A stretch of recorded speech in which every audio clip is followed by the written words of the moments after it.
bah, du choix que toi, tu as fait de prendre la version espagnole, c'est lié à quoi, le fait que tu t'es pas fait 4 jours, mais que tu aies décidé de faire 2 jours par rapport à ça? C'était purement historique, hein. À l'époque, j'avais pas même l'intention de devenir instructeur moi-même. Euh, il n'y avait plus de directeur Sylvain en France. Lorenzo Rappelli avait parti. Edouard n'était pas directeur, il était juste dans le sud de la France. Et Sylvain m'a demandé, parce que Michael a dit, ma nouvelle copine peut le faire, est-ce que tu sais quelqu'un qui habite en France, qui a du temps libre, qui a un ordinateur, qui peut au moins organiser des cours et inviter des instructeurs? D'accord. Et quand je voulais faire un cours enfant, le seul instructeur que je pouvais trouver qui parlait français et qui enseignait le cours enfant, c'était la dame mexicaine qui habitait à Londres, que Michael connaissait. Donc, elle a présenté la version espagnole, qui est que les 2 jours.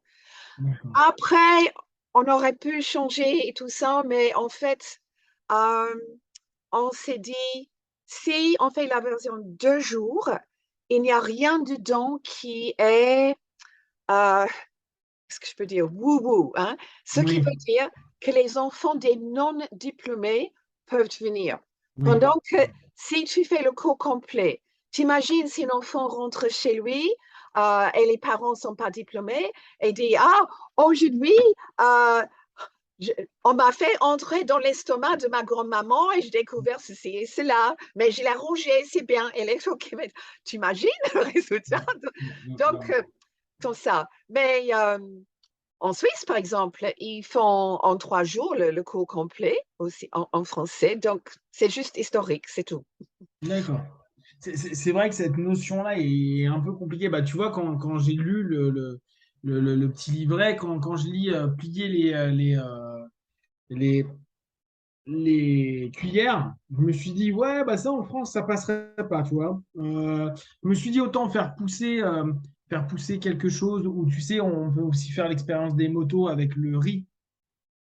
Tu mets tous les matins, tu parles à ton riz en négatif ou en positif et tu vois s'il pourrit plus ou moins Oui, rapidement. oui, oui, Ça, c'est des trucs amusants à tester que tout le monde peut faire, c'est pas hyper oui, compliqué et on s'amuse bien. Et c'est vrai que si tu commences à dire, ah bah j'ai fait ceci ou cela, ou tout ce qui est projection extra sensorielle à un moment donné, ça risque d'être un peu compliqué pour effectivement, les parents pour oui, accepter cette oui. notion-là. Ce qui veut Euh, dire qu'on peut uniquement enseigner la version complète à des enfants des diplômés. Et Ouais, ça serait dommage parce qu'il y a souvent des enfants de diplômés, mais ils arrivent avec leurs meilleurs copains, copines qui veulent aussi apprendre. Et le contenu des 2 premiers jours, c'est assez facile à accepter parce qu'on apprend ouais, pour la ouais. mémoire, la concentration, fixer des buts. Donc, ça, c'est OK. Ouais, c'est ok, ouais, ouais, ouais, mais je comprends. Et tu vois, c'est marrant parce que autant José que Laura disent quand même que l'idée de faire venir les enfants, les jeunes, être plus clairvoyants. Et là, tu vois, je parle pas du tout dans la notion médiumnique, mais vraiment dans la notion avoir peut-être une meilleure intuition sur les choix de vie. Tu vois, c'est compliqué parce que en lisant ça, je me disais, un enfant, tu lui dis. Alors, déjà, il y a 2 choses qui me sont venues en tête. La première, c'est parfois, en tant que parent ou instructeur ou accompagnant, euh, on peut avoir envie d'enseigner des techniques de relaxation, des techniques de visualisation, des techniques d'imagination, des techniques du miroir de l'esprit, etc., ou d'auto-hypnose, qu'importe comment on va le faire. Mais le problème, c'est que l'enfant, lui, il n'a rien demandé. Et ce que moi, je me suis aperçu, et je me souviens, je m'étais fait la réflexion, tu vois, moi, j'ai appris la PNL, j'avais 19 ans. Donc, j'ai appris la PNL, coup de bol dans mon établissement où je faisais mon BTS. Et je m'étais dit, waouh, si j'avais su ça plus tôt, ça aurait été cool parce que j'aurais pu gérer certaines problématiques plus facilement.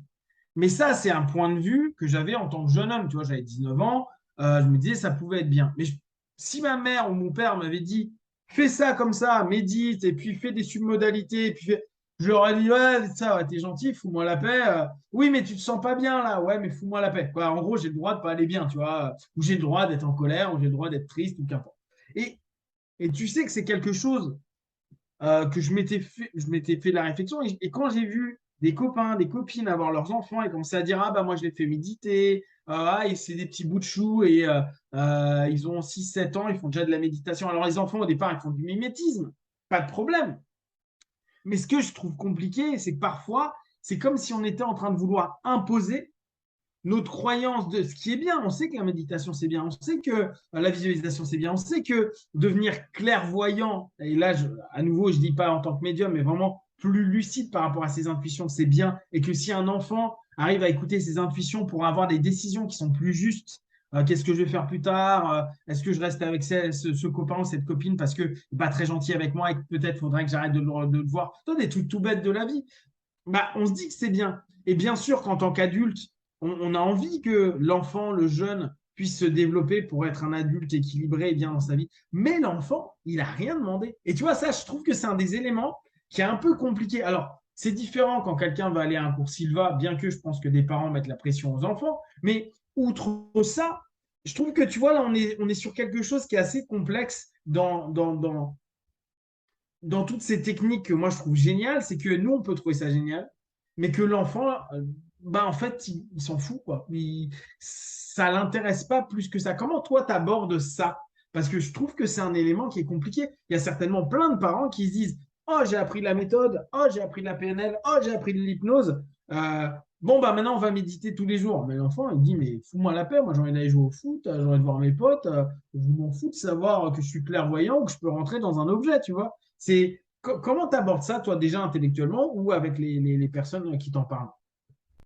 Tu veux, avec un groupe d'enfants, tu veux dire? Non, ou déjà avec les parents, parce que c'est plus, pour moi, là, Ah, pour moi, c'est plus les parents qui sont un peu inquisiteurs, entre guillemets, qui imposent de faire la méthode ou d'apprendre à méditer, etc., etc. Comment tu abordes ça, toi?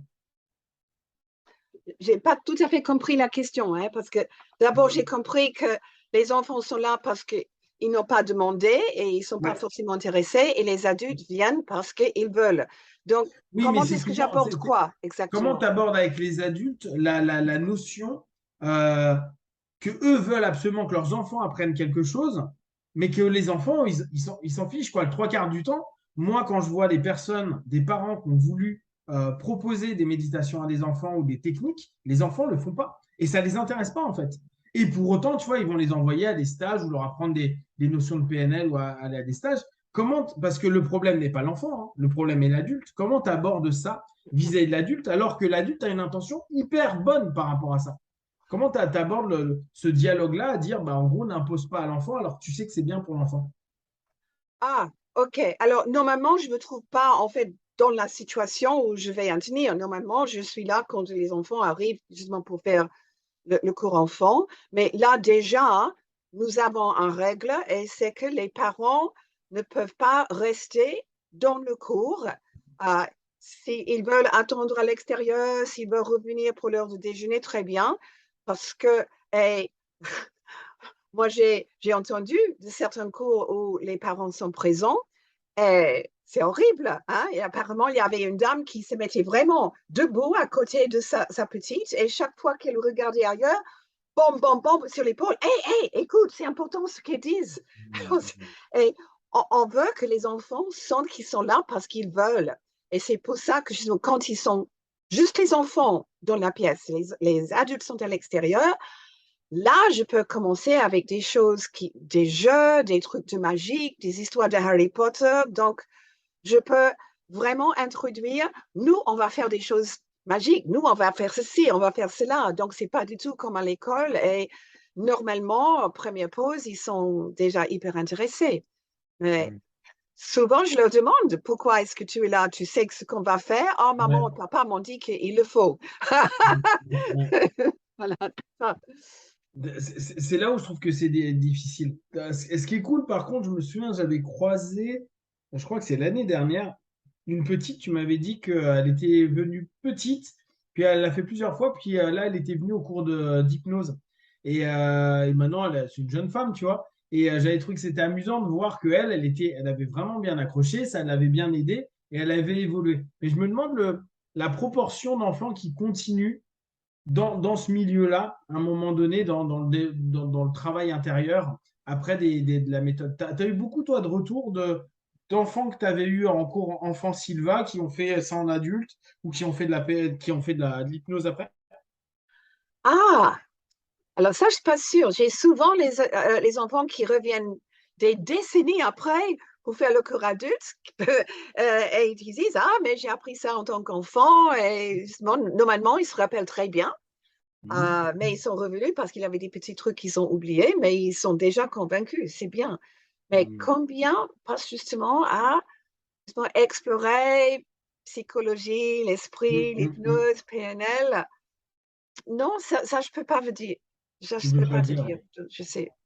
Mais je sais que personnellement, moi, je regrette de n'avoir pas fait la méthode Silva quand j'étais adolescente, au moins, parce que ça aurait dû donner une base solide, ça aurait dû me donner des conseillers, etc. Et je crois que pour un ado, justement, avoir le cours complet avec le laboratoire et les conseillers, c'est vraiment ce dont on a besoin, hein, parce qu'on doit se séparer de ses parents, c'est normal. On ne veut Mhm. plus écouter les parents comme dirigeants, mais à qui est-ce qu'on va demander?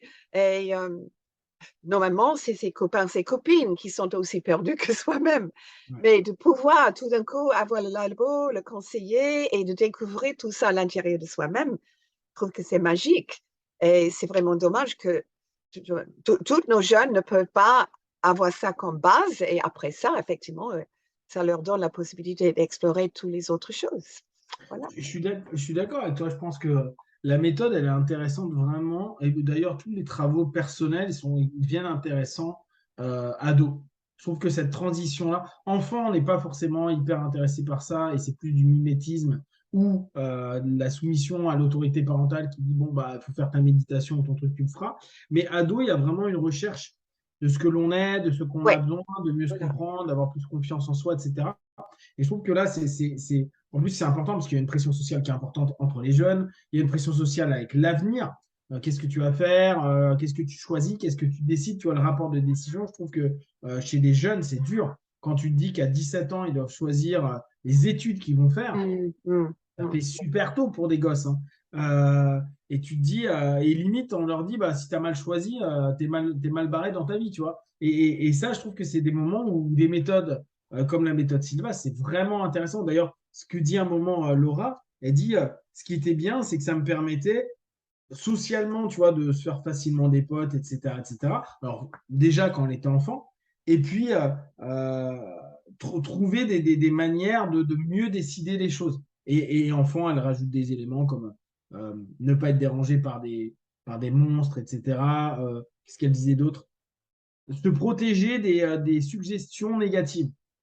Suggestions négatives qui soient aussi bien des amis, des professeurs, de sa Mm, propre famille, etc. mm, Ça, je trouve que c'est des éléments qui sont importants. Et peut-être même plus, je te dis, je pense à l'adolescence où là, on pourrait reparler du mental house cleaning, donc de cet élément de prendre attention à la sémantique et faire attention à se dire, quand je dis quelque chose qui n'est pas forcément constructif pour moi, je l'efface, je l'annule, ou quand quelque chose que j'entends m'est destiné et que j'estime que c'est pas juste ou que ça peut me blesser, juste prendre de la distance, annuler aussi ça et se protéger et être capable de protéger de ça, sachant que beaucoup de jeunes ont, et encore plus aujourd'hui au XXIe siècle, cette notion de pression sociale liée à l'image et où le regard de l'autre est tellement dur pour eux, tellement critique, ils peuvent se faire harceler pour une photo qu'ils ont balancée sur un réseau social, etc.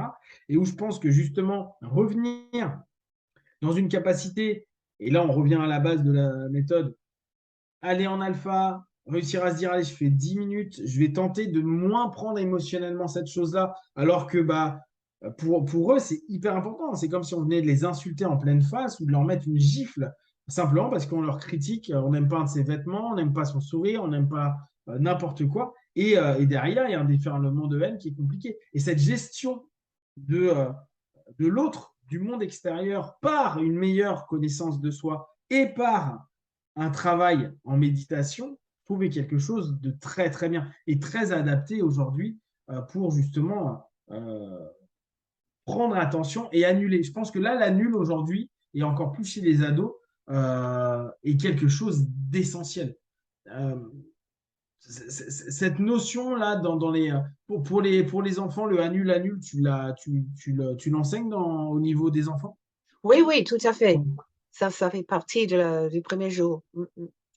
C'est- Mais c'est- euh, je ne sais plus si c'est dans le livre là de Laura ou si elle nous a parlé de ça dans un cours, mais euh, quand on fait par exemple la technique des habitudes pour les enfants, alors évidemment, on ne va pas dire pour arrêter de fumer, mais on parle en fait de ça et on parle du fait que quand ils seront plus grands, il y aura des gens qui vont dire, mais vas-y, prends une cigarette et on les apprend justement de respecter qui ils sont vraiment, de ne pas se sentir, je suis obligée de dire ce que les autres disent pour être acceptée et je peux être parfaitement bien en moi-même pour dire non si c'est quelque chose que je ne veux pas faire.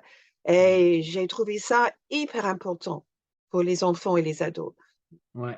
Mais tu vois, on revient sur cet élément de décision, Ouais, être capable de prendre la décision. Et c'est là où je trouve que le mot clairvoyant a un sens qui est intéressant, c'est ouais. se rendre compte que oui, la cigarette ou la drogue qu'on est en train de te proposer à un moment donné, ou le groupe qui le fait, et même si on ne te le propose pas, tu as envie de le faire parce que tu as envie de rentrer dans la norme sociale à ce moment-là qui se comprend, hein, c'est une pression. Euh, la clairvoyance et de pouvoir se dire qu'est-ce que moi je veux pour moi par rapport à mes ambitions, mes objectifs, etc. Et tu vois, c'est là-dessus où je trouve que ce mot prend un autre sens que la notion juste de euh, wou-wou, comme tu disais tout à l'heure, de juste ouais, je vais faire une correction X ou Y, c'est se dire, OK, en étant plus intuitif avec ses besoins, ses envies, ses désirs, ses capacités et tout, dire, OK, bon, bah, je vais peut-être, le groupe va peut-être se foutre de ma gueule ou le groupe va dire, ah, bah, t'as pas bu, etc., etc. Et on sait la pression que c'est, hein. Moi, par exemple, je suis quelqu'un qui boit pas, qui fume pas et qui ne prend jamais de drogue. Et ces trois trucs, je l'ai jamais fait. Je n'ai même pas pris une latte de quoi que ce soit ou j'ai rien pris du tout, ni de l'alcool. Et j'étais qu'avec des copains quand j'étais jeune qui buvaient, fumaient et prenaient d'autres trucs. Et le fait de dire non, non, mais moi, j'ai pas envie, automatiquement, les gens te prennent pour un extraterrestre et accepter cette notion. Parce que tu vois, là, je pense que c'est là aussi où tu vois tes objectifs. Moi, je faisais des arts martiaux. Je savais que fumer, c'était pas un truc. Je voyais mes potes défoncer à différentes drogues ou avec de l'alcool. Et je trouvais pas ça pas, quoi, hyper pertinent pour aller s'entraîner le lendemain, tu vois. Après, chacun fait ce qu'il veut. Mais moi, c'était dans ma notion de me dire, c'est pas ce que j'attends. Mais j'ai cette chance, moi, d'avoir pu décider de me dire, ouais, mais je m'en fiche que les gens me prennent pour un extraterrestre. J'allais à des soirées, les gens ne comprenaient pas que je bois pas, que je fume pas, que je veuille rentrer assez tôt parce qu'en fait, j'en avais marre d'être au milieu de personnes qui étaient complètement défoncées. Mais je trouve que c'est ça que doit permettre une méthode comme la méthode Silva à se dire, OK, j'ai suffisamment de maturité pour me dire, quoi qu'il arrive, je suis assez, en fait, je suis en train de me dire, c'est être suffisamment fort intérieurement, tu vois, se dire, Ouais, ouais. ça va être dur parce qu'il y a du rejet, il y a de la critique, il y a de l'amusement, de la moquerie, il y a plein de choses. Mais au bout du compte, si tu es OK avec toi et que tu es apaisé avec ça, et c'est là où la notion de méditation est quelque chose d'utile, ça offre aux jeunes la possibilité de se dire, bah, c'est comme ça et c'est pas autrement. Et en fait, les amis s'adaptent complètement. C'est-à-dire que Oui. bah, ils ne proposent plus de boire, ils ne proposent plus de fumer, et puis eux, ils se défoncent, mais toi, tu es tranquille. Donc, tu vois, je pense que c'est ces notions-là que le mot clairvoyant, ça a de l'intérêt. C'est qu'est-ce que je veux, et pas à ce coup-ci qu'à court terme. C'est quelque chose de beaucoup plus ambitieux. Mais là encore, euh, je pense que ça repasse par la base de base qui est apprendre à méditer, en tout cas à aller dans une zone plus confortable de soi-même. Toi, dans ce que tu as vécu ou dans ce que tu as observé, cette notion de pression sociale, tu l'as ressenti, tu l'as vécu, que ce soit ado ou même adulte, et tu as réussi à la gérer justement par rapport à un travail intérieur? Ah, dans ma vie personnelle. Ouais, dans ta vie personnelle. Ouais, ouais. Ah, ah, euh, j'ai jamais fumé. Ouais, J'ai habité avec un alcoolique et un musulman qui ne me permettait pas même de mettre une goutte dans la cuisine. ouais, Donc, mais je crois que j'ai eu la chance d'avoir des parents qui n'ont pas insisté que je sois ce que dit la société, mais que je sois moi-même et j'accepte Mm. moi-même. Et j'ai eu justement, et apparemment c'est assez rare, une enfance heureuse et stable. Et Mm. ça m'a donné la possibilité de vivre des choses, mais vraiment extraordinaires et ne pas perdre mon équilibre et mon sens de qui je suis vraiment. Mm. Et c'est là où je trouve que c'est hyper important, surtout pour les adolescents, hein, parce que tout d'un coup, ils veulent être acceptés par leur Bien sûr, père. bien sûr. Mais si on peut les apprendre que, bon, c'est si pour être accepté par tes pères, il faut leur faire plaisir et nier qui tu es vraiment, personne n'est gagnant. Donc, qui es-tu vraiment? Qu'est-ce que toi tu veux vraiment? Qu'est-ce qui va vraiment développer ton sens d'être? Et puis, apprends que les autres, s'ils veulent t'accepter, ils veulent t'accepter comme tu es, pas Mm. comme une version euh, tampon de ce que eux ils considèrent c'est bon pour leur groupe, quoi. Ouais. Et c'est là où on revient sur ce mot clairvoyant, c'est-à-dire être clairvoyant avec soi-même. Qu'est-ce que je suis et pas qu'est-ce que les autres veulent que je sois. Et cette ambivalence, elle est compliquée parce que ça va créer du stress. Tu vois, alors moi, si on reste dans les pensées Sylva, ça crée du stress. Et la gestion de ce stress-là, qui amène potentiellement du rejet. Hein. Rejet, humiliation, hein, deux éléments qui sont compliqués. On va se foutre de toi et tu vas plus faire potentiellement partie du groupe. C'est moins intéressant. Mais et pour autant, c'est là des moments clés. Parce que si on arrive à gérer le stress, le rejet, l'humiliation potentielle et qu'on le gère tranquillement, bah en fait, paradoxalement, le système, le groupe, bah, nous accepte. C'est un des points qui est quand même très intéressant. C'est le groupe accepte au bout d'un moment, s'adapte au fait que toi, tu ne sois pas dans la convention. Alors après, tu seras le gars chelou, la personne extraterrestre, le truc, le machin. Ok, mais pour autant, le groupe admet, en te mettant dans une case, parce qu'on a besoin de mettre dans des cases, mais cette notion-là, et te laisse intégrer le groupe quand même.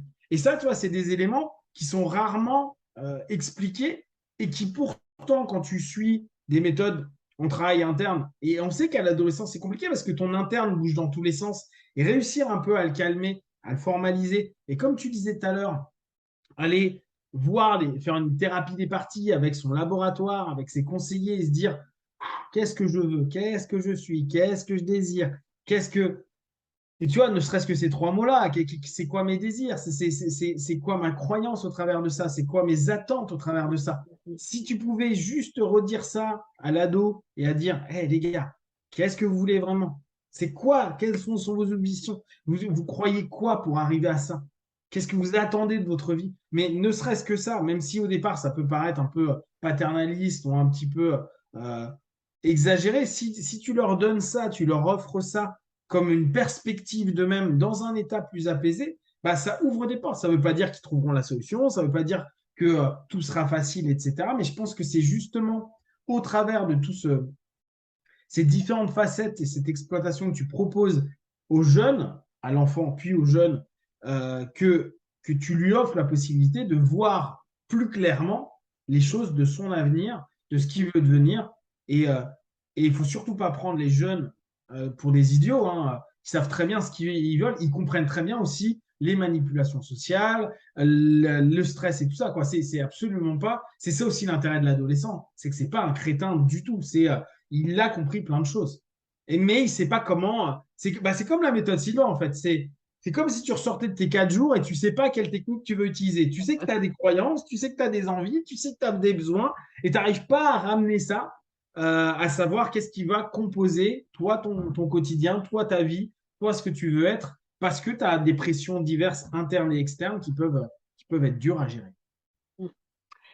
Et ce que je trouve intéressant, parce que ça m'a pris un moment pour comprendre, c'est que le mot clairvoyance en français, c'est beaucoup plus large dans son application qu'en anglais.